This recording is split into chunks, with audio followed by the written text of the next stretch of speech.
The stars look different when you own them all. Ambassador Velther stood on the bridge of his ship, the ethereal harmony, and watched the empty space around him. For 3,000 years, the galactic hegemony had ruled everything. Every star system, every planet, every species that crawled out of the mud and reached for the sky. It was simple work, really. Find a new species. Show them your big ships and powerful weapons. Give them a choice, join the hegemony or die. Most chose to join. The smart ones always did. Today would be no different. "Sir," called his aide, a small creature with blue skin and too many eyes, "we are getting close to the Sol system. The new species calls themselves humans." Velther nodded. He had read the reports. Humans were young. They had only learned to send messages faster than light 60 years ago. Their technology was basic. Their weapons were weak. They lived on one small blue planet in a system with nothing special about it. Easy work. What do we know about them? Velther asked. His aide checked his tablet. They are mammals. They live about 80 of their years. They fight each other a lot. Their planet is mostly water. They have only been in space for a few hundred years. Perfect, Velther said. Send the message to the fleet. Standard approach? 12 ships should be more than enough to impress them. The hegemony fleet dropped out of hyperspace at the edge of the Sol system. Velther expected to see a few simple space stations and maybe some basic ships. What he saw instead made him blink his large eyes. The humans had built things everywhere. Big metal structures floated near every planet. Space stations made from what looked like old ship parts hung around the asteroid belt. Near the gas giant Jupiter, massive mining operations pulled materials from the moons. "This is unexpected," his aide said. The structures looked rough. They were clearly made from whatever materials the humans could find, but they worked. Energy readings showed that the humans were building things at a rate that should have been impossible for such a young species. "Sir," the communications officer called out, "we are getting a message from the humans." "Put it on screen," Velther ordered. The view screen lit up. A human woman appeared. She had short gray hair and sharp eyes that seemed to look right through him. Her uniform was simple but clean. She sat in what looked like a command center. "This is Admiral Haran of the Earth Defense Fleet," the woman said. Her voice was calm and strong. "Welcome to the Sol System, Ambassador Velther. We have been expecting you." Velther felt a cold shock run through his body. Expecting us? How could they know? The hegemony used secret routes through space? Their arrival should have been a complete surprise. "You may come to Earth for talks," Admiral Haran continued. "But I should tell you something. Our Colossus-class ship Indomitable is out on patrol near the outer planets. She will be coming back to Earth soon for supplies." Velther almost laughed. Young species always gave big names to their small ships. It made them feel important. He had seen it 1,000 times before. "We thank you for your welcome," Velther replied. "We look forward to meeting with your leaders." The transmission ended. Velther turned to his tactical officer. "Scan their defenses. I want to know what weapons they have." "Yes, sir." The officer worked at his station for several minutes. "Sir, their orbital defenses are ... strange." "Strange how?" "They are built from many different technologies. Some parts look human-made, but other parts..." The officer paused. "Other parts look like they came from hegemony ships." Velther frowned. "That is impossible. We have never lost ships in this area of space." "Sir," the communications officer called out again, "long-range sensors are picking up something big coming from the direction of Jupiter." "How big?" Velther asked. "Very big, sir. Much bigger than anything in our fleet." Velther looked at the sensor display. A single contact was moving toward them from the outer system. The computer was having trouble getting an exact size reading, but the mass signature was enormous. "It must be an error," Velther said. "Run the scan again." "Sir, I have run it 3 times. The contact is real. It is 15 kilometers long." 15 kilometers. Velther's own ship was only 800 meters long. The biggest ship in his diplomatic fleet was barely 1 kilometer. What the sensors were showing was impossible. "Sir," his aide whispered, "what if the humans are not as primitive as we thought?" Valther did not answer. He kept watching the sensor display as the massive object got closer. With each scan, the readings got more impossible. The ship was not just big. It was armed with weapons the computer could not identify. It had armor made from materials that should not exist. It moved through space with power systems that were beyond anything in the hegemony database. "Sir," the tactical officer said quietly, "that ship ... it could destroy our entire fleet." "Impossible," Valther said, but his voice had lost its confidence. "Sir, we are getting another message from Admiral Haren." "Put it on screen." The human woman appeared again. This time she was smiling. It was not a friendly smile. "Ambassador," she said, "I hope you are enjoying your visit to our system. I thought you should know that Captain Jinha and the Indomitable will be joining us for the diplomatic talks. I am sure you will find the experience ... educational." The transmission ended. Valther stared at the blank screen. Around him, his crew worked quietly at their stations. No one wanted to say what they were all thinking. For 3,000 years, the galactic hegemony had been the strongest power in the galaxy. They had never met a species they could not defeat. They had never found a world they could not conquer. But now, in this small system around an ordinary yellow star, they had found something different. They had found humans, and the humans were not afraid. "Sir," his aide asked quietly, "what are your orders?" Valther watched the sensor display as the massive human ship got closer. For the first time in his long career, he did not know what to say. The humans had been expecting them. The humans had built impossible ships. The humans were not acting like every other species the hegemony had ever met. The humans were acting like they thought they could win. "We proceed as planned," Valther finally said. "We will meet with their leaders. We will make our offer. And we will see what these humans are really made of." But deep in his heart, Ambassador Valther was beginning to suspect that this first contact would not go the way the hegemony expected, not at all. Captain Jinha stood in the command center of the UES Indomitable and looked out at the stars. The massive window in front of him showed the alien ships floating near Earth like tiny insects. 12 ships that had come to make humanity bow down and join their empire. They had no idea what they were really facing. "Captain," called Commander Quan from his station, "the alien fleet is holding position near Earth. They are scanning us, but their sensors cannot get good readings on our hull." Jinha smiled. The Indomitable was covered in a special metal that the humans had learned to make from studying crashed alien ships. It confused enemy sensors and made their weapons less effective. The hegemony had used this metal on their own ships for hundreds of years. They never thought anyone else would figure out how to make it. They were wrong. "What do you think of our guests, Quan?" Jinha asked. Quan looked at his displays. "Standard hegemony diplomatic fleet. 12 ships. Biggest one is 800 meters long. Nothing we have not seen before in the old battles." Jinha nodded. The humans had been watching the hegemony for 50 years, every battle, every conquest. Every time they destroyed a world that would not join their empire, the humans had recorded it all, studied it all, learned from it all. "How long until we reach Earth?" Jinha asked. 6 hours, Captain, the navigation officer replied. 6 hours. Jinha had been waiting for this moment for 20 years. Ever since he was a young officer and first learned about the hegemony. Ever since he found out that somewhere in the galaxy, there was an empire that thought it could own every star and every world. The Indomitable was 15 kilometers long and 3 kilometers wide. She was so big that she had her own gravity inside. So heavily armed that she could crack open a moon. So advanced that she used technology the hegemony thought was impossible, but the aliens did not know. Humanity's secret. They did not know that humans never gave up. "Captain," the communications officer said. "Message from Earth Command. Admiral Haren wants us at the diplomatic meeting." "Good," Jinha replied. "Signal back that we are coming." and activate all defensive systems.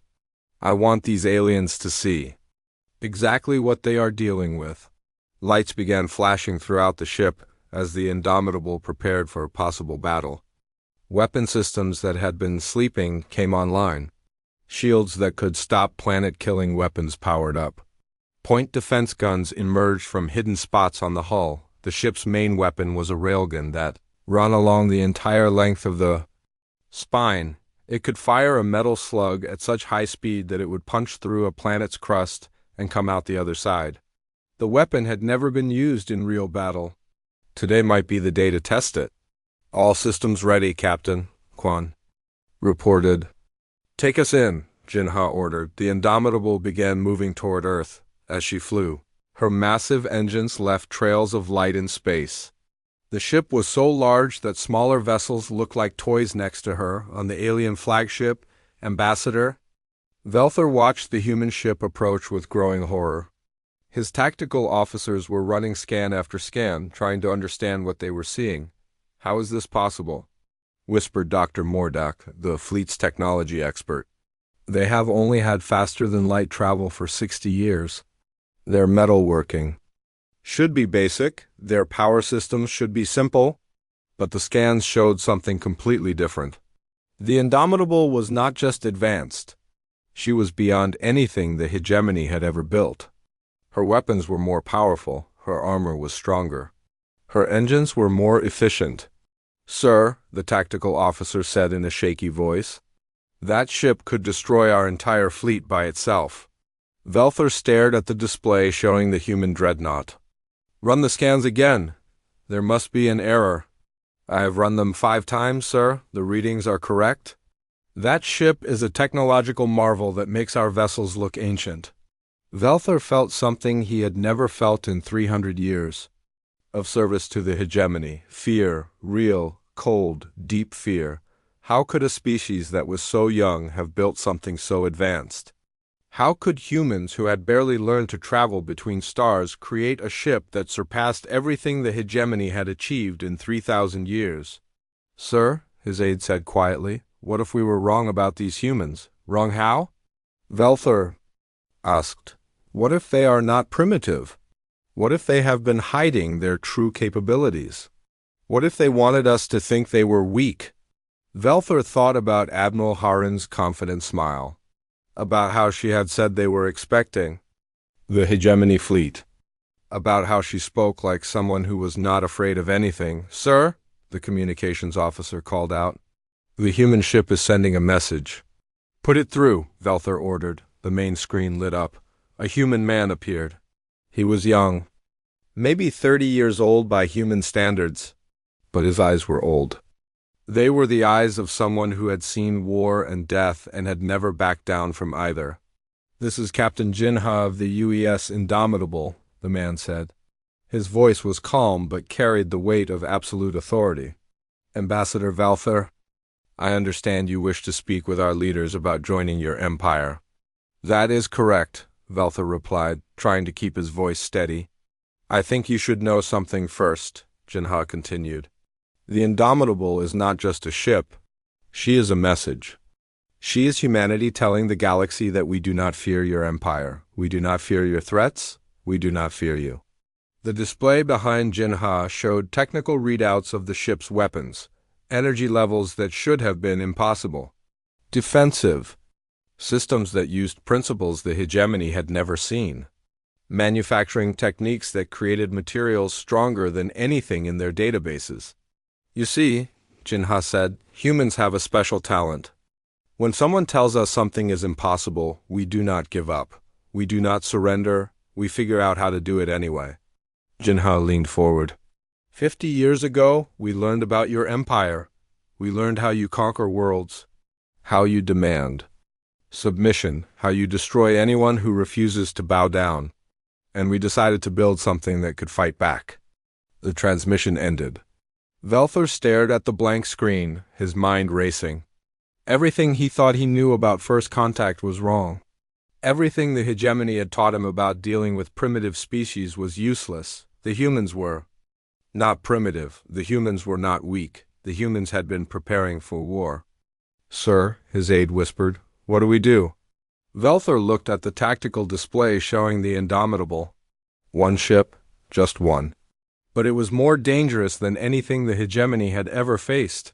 For 3,000 years, the galactic hegemony had conquered species by showing overwhelming force. They would arrive with big fleets and powerful weapons.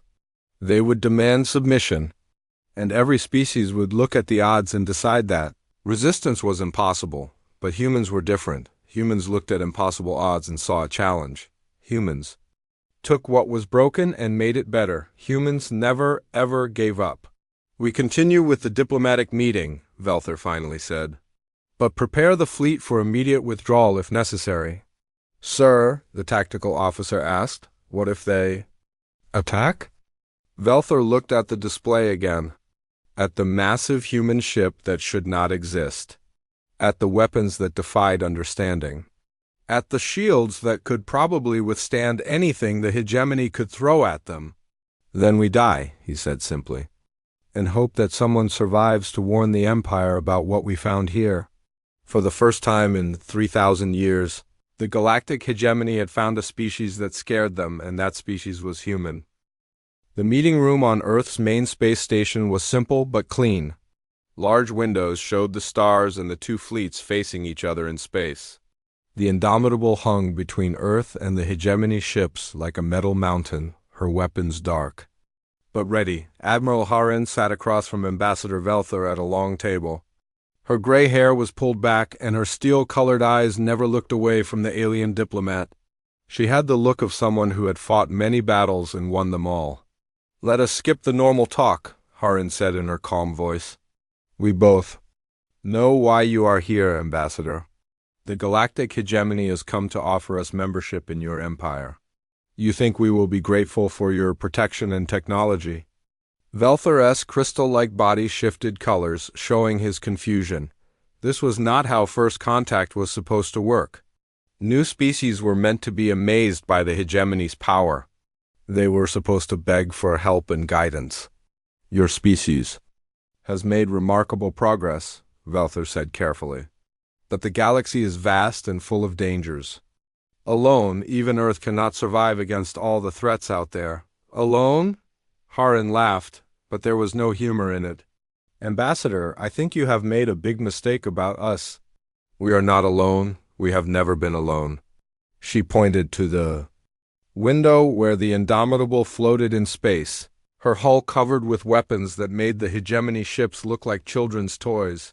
You see, humans have a special skill that your hegemony seems to have forgotten, Harin continued. We adapt. We learn, we take what is broken and make it work better. 50 years ago, your empire destroyed the Korathi people? You thought you were teaching the galaxy a lesson? Instead, you gave us teachers. Velthor felt his body temperature drop. The Korathi had been a proud warrior race. The hegemony had crushed them completely when they refused to join the empire. Every Korathi world had been bombed until nothing lived on them. The Korathi survivors, Harin said, her voice getting harder, came to us broken and defeated. They believed their technology and culture were worthless. We showed them something different. We showed them that losing a battle is not the end. It is just information. It is fuel for the fire that makes you stronger. The door to the meeting room opened. Commander Quan walked in, carrying a data tablet. He placed it in front of Velthor without saying a word. Hegemony battle records, Quan said simply. The Korathi War. The Zenthian Conquest. The Veltoran Destruction. 17 other campaigns over the past century. We have been watching, Ambassador. We have been learning. Velthor's hands shook as he looked at the data. Detailed reports about every hegemony victory over the past 100 years. Tactical analysis of their weapons and ships. Strategic studies of their methods. Weaknesses in their battle plans that no one had ever noticed before, all written by humans, who had studied every fight and found ways to win. You are not here to offer us membership, Harin said quietly. You are here because you're deep space. Sensors detected our industrial activity. You wanted to see if Earth was a threat. You wanted to decide whether we needed to be absorbed peacefully or destroyed quickly. The silence in the room was complete. Velther stared at the data tablet, realizing that everything the hegemony thought they knew about this first contact was wrong. "Let me tell you something about humans," Harin continued. "Every species you have conquered looked at your big fleets and powerful weapons and decided that fighting back was hopeless. They saw your numbers and your technology and gave up. They accepted integration because they thought the alternative was impossible." She stood up and walked to the window. Earth hung in space below them, blue and green and beautiful. "But humans do not see impossible situations," Harin said. "We see problems that need to be solved. When the Karathi survivors told us about your empire, about fleets that could darken the skies of 100 worlds, about weapons that could crack planets in half, our first reaction was not fear." The lights in the room dimmed, and a holographic display appeared above the table. It showed the construction of the Indomitable over the past 20 years. Thousands of humans working in space, building something that should not have been possible with their technology. Our first reaction was to ask, how do we build something bigger? The display showed design plans for weapons that push the limits of physics. Defensive systems that use principles the hegemony had never imagined. Armor made from materials that should not exist. Every human who worked on the Indomitable knew they might die before she was finished, Harin said. Every engineer who designed her weapons knew you might arrive before she was ready. Every pilot training to fly her understood they were preparing to fight an empire that had never lost a war. She turned back to face Velther, and her eyes were like steel. They built her anyway. The holographic display showed the Indomitable's main weapon, a railgun that ran the full length of the ship. The energy readings were beyond anything in the hegemony's databases.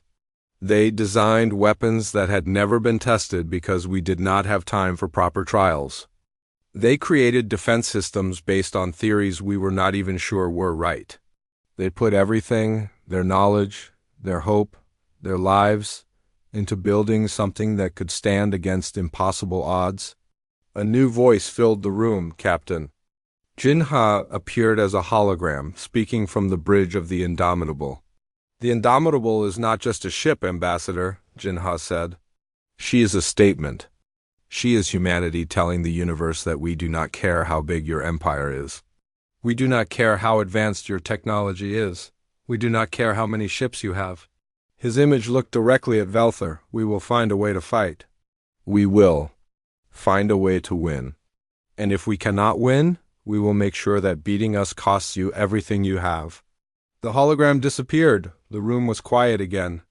Velther looked at the data tablet, then at Admiral Harin, then out the window at the massive human warship that should not exist.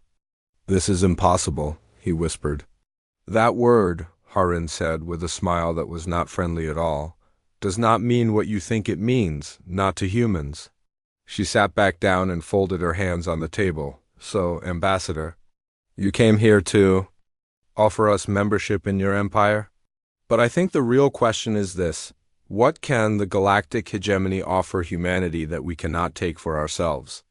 Velther looked at her, then at the data showing human capabilities that defied everything he knew about technological development. For 3,000 years, the hegemony had been the strongest power in the galaxy, but they had never met anyone like humans before. They had never met a species that turned impossible odds into engineering problems. They had never met a people who looked at defeat and saw it as a learning opportunity. They had never met a civilization that responded to threats by building something even more dangerous. What do you want? Velther asked finally. Harin's smile became even colder. We want you to go back to your empire, she said. We want you to tell them exactly what you found here. And we want them to understand that the galaxy has changed. The age of easy conquest is over. Captain Jinha appeared in the meeting room as a full hologram. His image was so clear that he seemed to be standing right there with them. Even as a projection from the Indomitable, his presence filled the space with an energy that made everyone sit up straighter. Ambassador, Jinha said, his voice carrying the weight of absolute certainty. Let me tell you what makes humanity different from every species your empire has conquered. He gestured, and the room's walls became giant screens. They showed images from Earth's history, old footage of humans doing impossible things. Pilots flying primitive aircraft against overwhelming odds. Soldiers charging toward certain death to save their friends.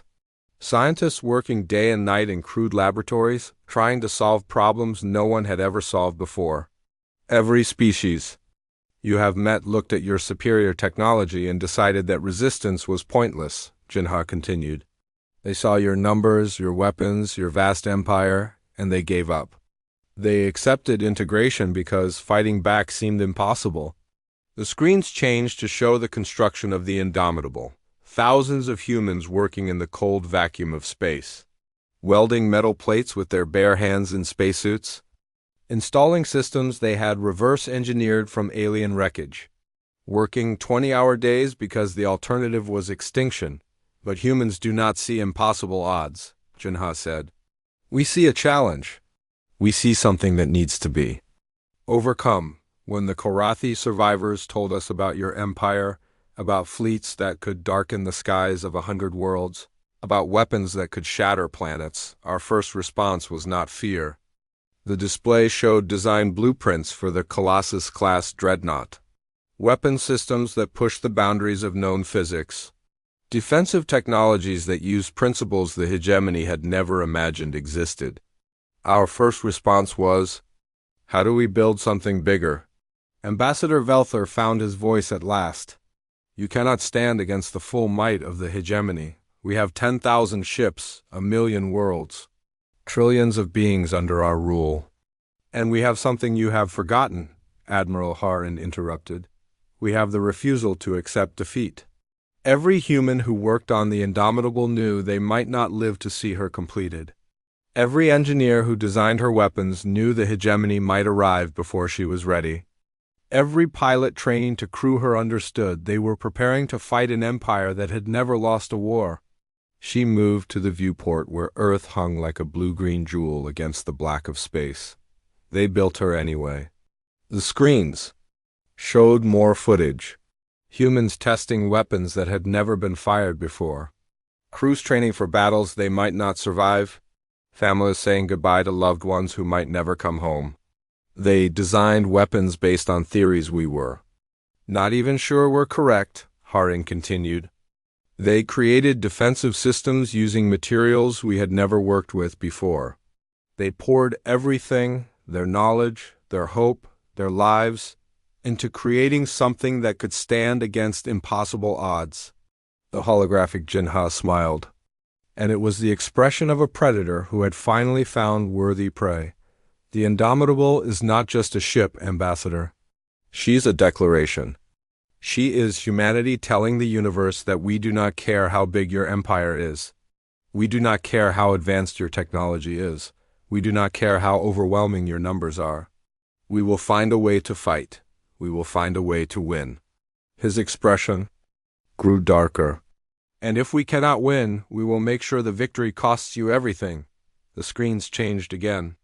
This time they showed something that made Velther's crystalline body go completely cold. Construction yards hidden throughout. The Sol system.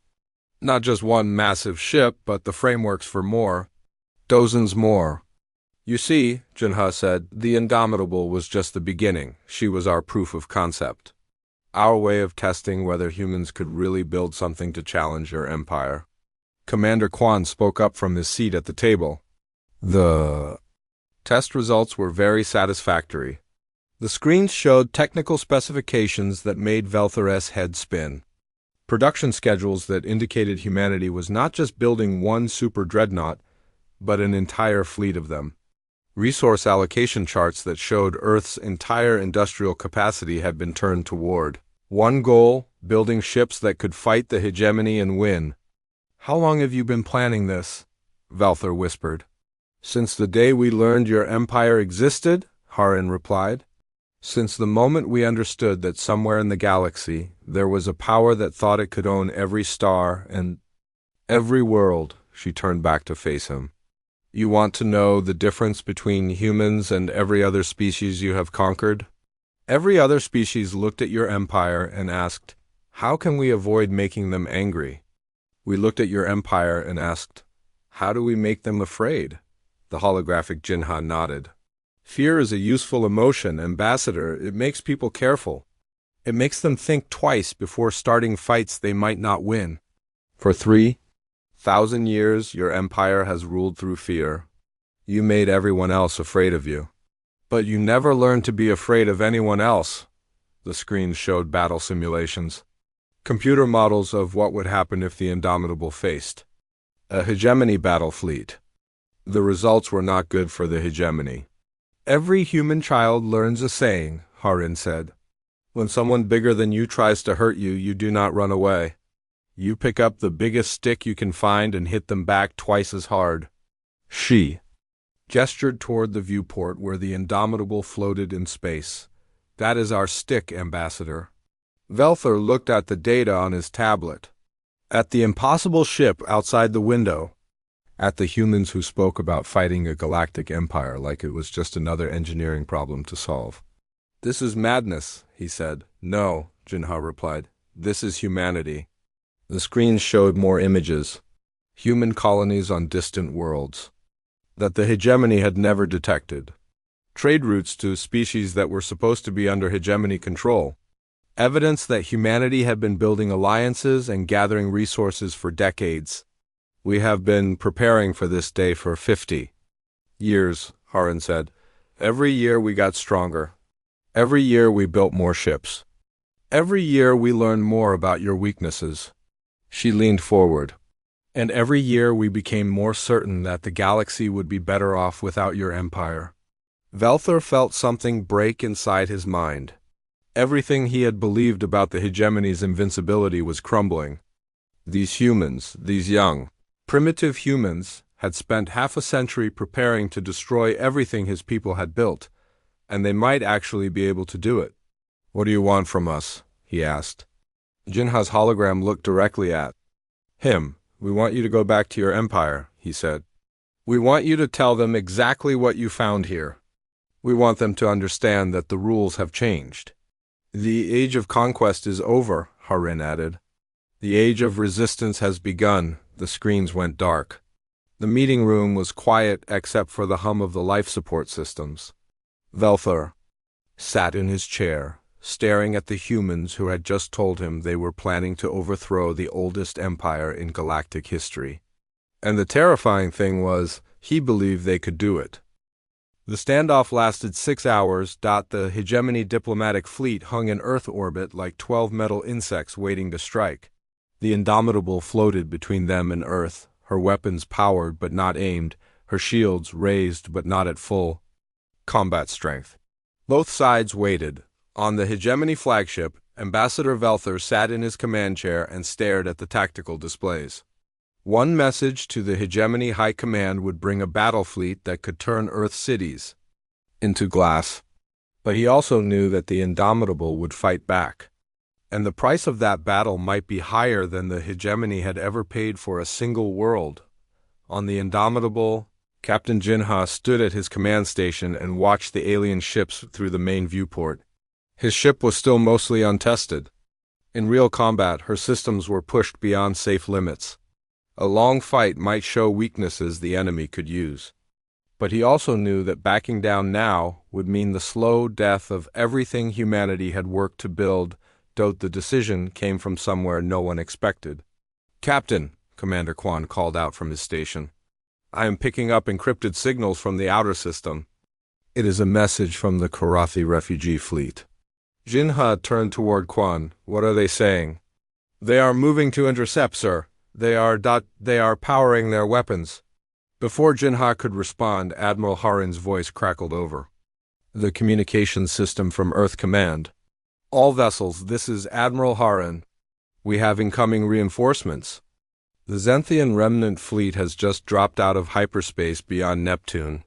They are requesting permission to join the defense of Sol. Ambassador Velthor felt something he had never experienced in 3 centuries of diplomatic service. The cold touch of real fear. On his tactical displays, he watched ship after ship appear in the Sol system. Not human vessels, but ships from species the hegemony had conquered decades ago. Species that were supposed to be broken, defeated, grateful for the hegemony's protection. Instead, they had found something else.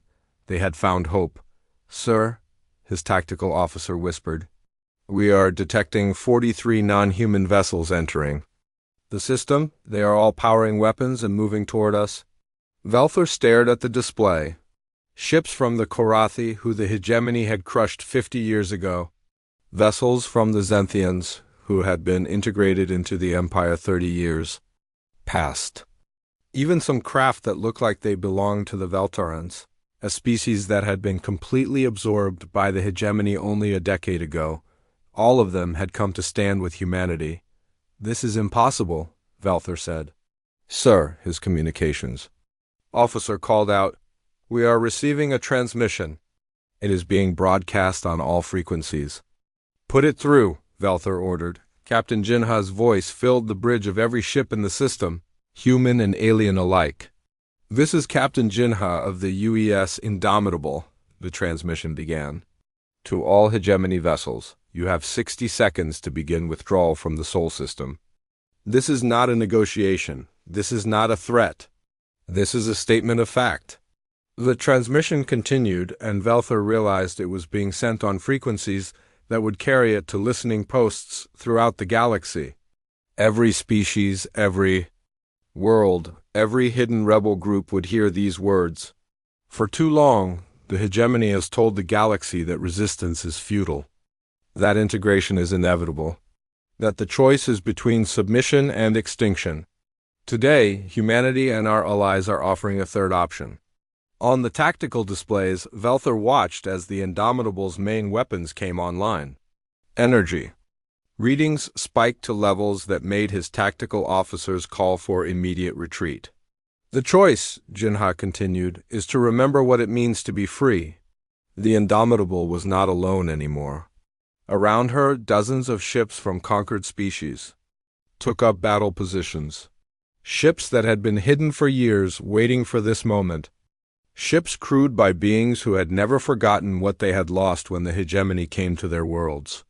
"Sir," Velthor's tactical officer said urgently, "we need to withdraw. Now, that human ship alone could destroy us, but with all these other vessels... Velthor looked at the display one more time. At the impossible human dreadnought that should not exist. At the fleet of supposedly conquered species that had somehow found the courage to fight back. At the tactical readings that showed he was facing a force that could crush his diplomatic fleet in minutes. "Signal the fleet," he said quietly. "Begin withdrawal to the hyperspace jump point." "Yes, sir," his communications officer replied. As the hegemony ships began to pull back, their long-range sensors detected something that would change the balance of power in the galaxy forever. More ships were appearing throughout the system. Not just refugee fleets, but vessels from worlds that had supposedly been successfully integrated into the hegemony.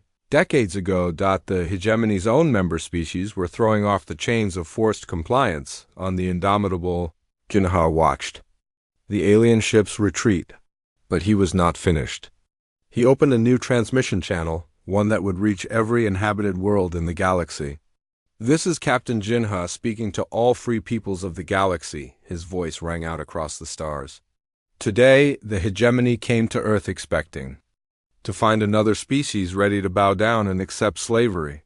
Instead, they found something they had forgotten existed." The transmission showed images of the battle fleet that now filled the Sol system. Humans and Korathi and Zenthians and dozens of other species all standing together. They found the will to fight back. Jinha's image appeared on screens throughout the galaxy. On hegemony worlds where conquered peoples still dreamed of freedom. On hidden bases where rebels had been planning hopeless revolts. On ships carrying refugees who thought they would never see their homes again. "The galaxy has been told for too long that resistance is impossible," Jinha said. "That the hegemony is too strong, too advanced, too numerous to defeat. But today, we prove something different." The display behind him showed technical specifications of the Indomitable. Not to brag, but to teach. To show other species what was possible when you refused to give up.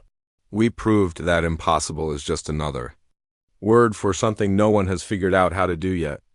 The transmission showed construction plans, manufacturing techniques, weapons designs, everything humanity had learned about building ships that could fight the hegemony and win. They were giving it all away, broadcasting it to anyone who wanted to listen. The age of conquest is over, Jinha declared. The age of liberation has begun. As the hegemony fleet jumped to hyperspace and fled the Sol system, emergency sessions were being called on 1,000 hegemony worlds. Species that had been under imperial control for centuries suddenly remembered what independence felt like. Rebel groups that had been hiding in the dark suddenly had hope. Admiral Haran's voice came over the communication system one final time, broadcasting to the galaxy. To all who can hear this message, the galaxy remembers how to fight.